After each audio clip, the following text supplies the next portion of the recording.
Hey guys, this is Donna Jones for Spotlight TV here with the man himself from VH1's Black Ink crew, Puma. What's going on? I'm all right, you know, in one of my favorite cities in the world right now, Washington, D.C. So you're hosting tonight actually at Touche's here. Yes. So, this is grand opening. It's going to be awesome. It should be fun. I can't wait. So is this kind of like a time for you to kind of really touch D.C. and kind of, you know, touch your fan base? So funny, I actually do come out to D.C. a little often. Like, I've been here a few times. I've been to Yard Fest in Howard. And, you know, I've been here, Electro. You know, I like D.C. D.C.'s a really cool city, you know, a lot of beautiful black folks. It's awesome. Absolutely. You know? So I want to talk about, just kind of give people a little background on where you started as far as your career. So you actually done graffiti and then you kind of transitioned into body art. How did that kind of happen? Like, did you feel like that was something that you wanted to do? Well, that's a whole, like, I guess that's a Bronx thing. Shout out to the Bronx, New York. Like, I was born in the 80s and if you really know about that time, in that place, you know, it was like a lot of graffiti going on and a lot of things and stuff happening and, you know, places like that. So graffiti was everywhere, especially in my childhood. So we took that form of art and hip hop and, you know, used it to make some money out of it. So we were actually talking off camera earlier about the artist Bansky and his work, and what do you think about his work and just kind of like, you know, him doing all the things that he's doing, you know, putting his stuff up around, you know, New York and just kind of the fan base, and it's really crazy. I actually loved that that whole moment with that, you know, like just being a rebellious artist, you know what I mean, like still living in that, and that's not really. The youth don't get to see that too often, you know what I mean? With this whole social media generation, he kind of used that to his advantage by also still showing actual physical art, you know? Like, it's really kind of cool. And so I want to also talk about just your career and just kind of the show and everything kind of surrounding that. Is it what you expected? Because I know there's so much controversy right now with the show and there's so many eyes on it. And of course, everybody's talking about the chicken bone that can drop, that can be heard around the world. Like, that alone right there shows you how it's not expected. Like how you can do something out of anger and in a moment and people take it to like such a whole different level of what was actually going through your brain at that time, and it's like you got to really think about what you do, and it's like at that point I have to sometimes remember what's going on, and at that moment I don't think I was on cue to remember the impact that the show has, and something that I'm learning. Because this has a big following. Yeah. It's kind of crazy to me, like. I'm not gonna lie. When we first started, I thought it was gonna be like a one and done kind of thing. Like you get it was like I started. There was another reality show that was actually started at the same time mine's was, and I knew some of the people that was on that show, and it was on a different network, and it was just funny seeing how two different shows are going at the same time and how their show just stopped and our show just kept going. And it was just like, okay, maybe people really do like it. And then when I had a woman stop and cry because she saw me, I knew it was real. Oh my God, that's crazy. And then when people do that, they scream my name, like, hey, you know what I mean? That's awesome, you know? I never thought that.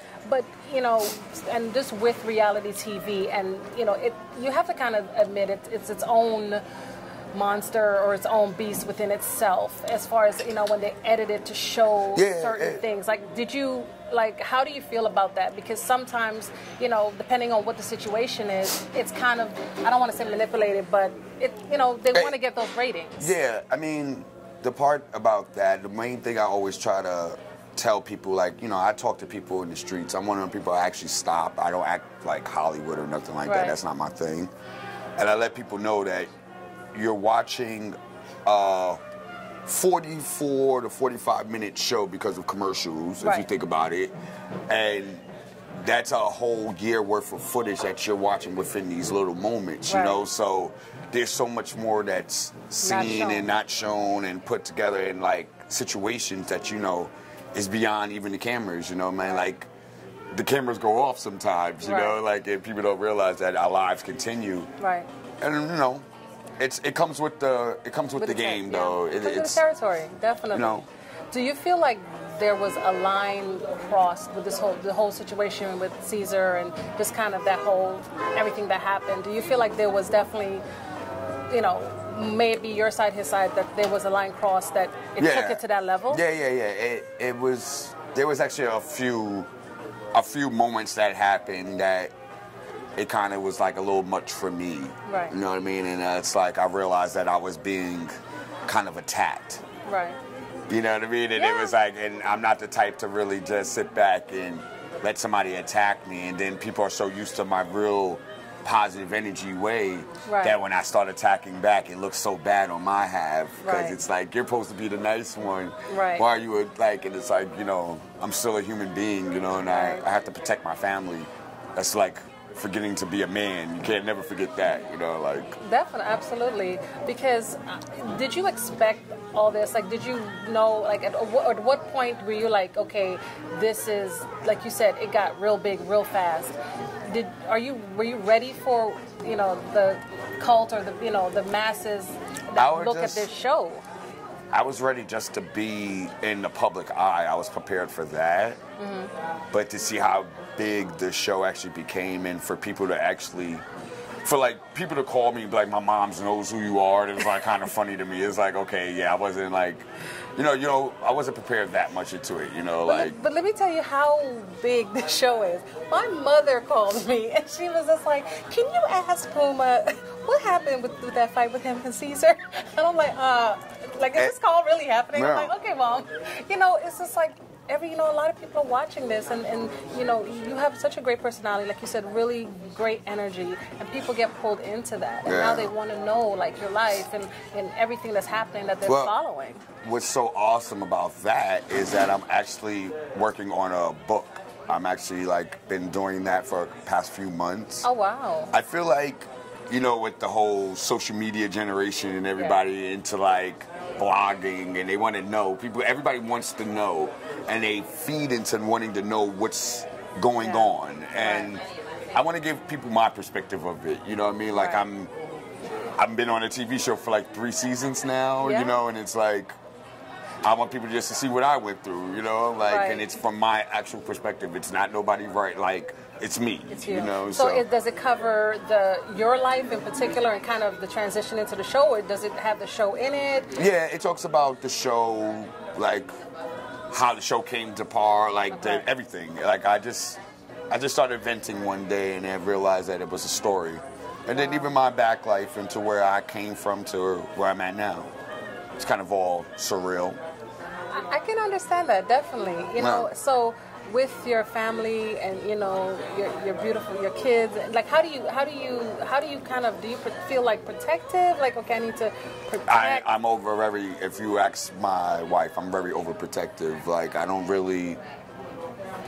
like the public, like around my family too much. Like when I go out with my daughter, I'm very like overly paranoid. I don't really like people too much, like asking for pictures when I'm with my daughter and stuff like that. Right. It's because you just don't know, you know what I mean? Like, case in point, you just see what happened to Plies on Instagram recently. Some guy just grabbed him and like did something crazy to him, and you just don't know what people, like somebody can, you see how that guy just came up just now? He could have grabbed me and just took me away just now. Who knows? No, I would have hold you back. Yeah, but you just never know, So that's like the only part when I'm like, I have a daughter, so I have to be like that, And you have to kind of find that balance with your life and what people see, on TV, because, like I said, they get that sense of they know you when that's not the case. You know what I mean? So I mean, you have kind of like a somewhat knowing of me, and I give you that. You have a somewhat knowing of me, but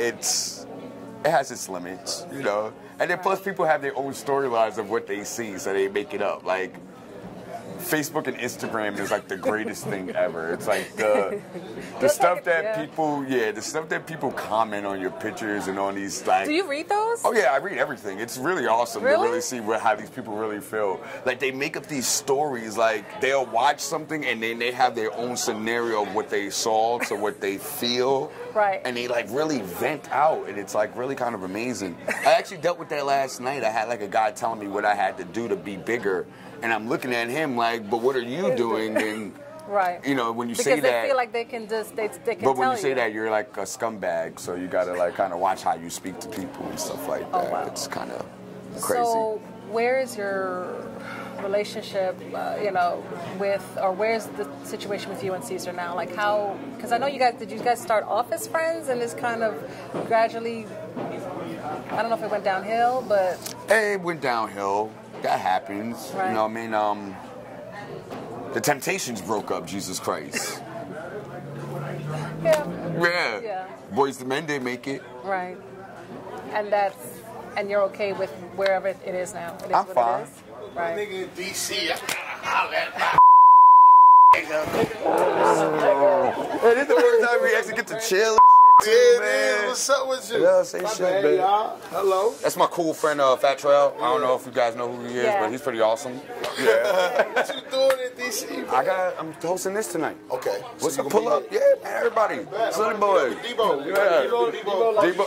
Oh, Hey, what? it's a cool thing Tell when them we come. get Fat Trail to interrupt our Yeah. interview. No, I love your music, and congratulations on all your success. Thank you. So we got to definitely have him next time.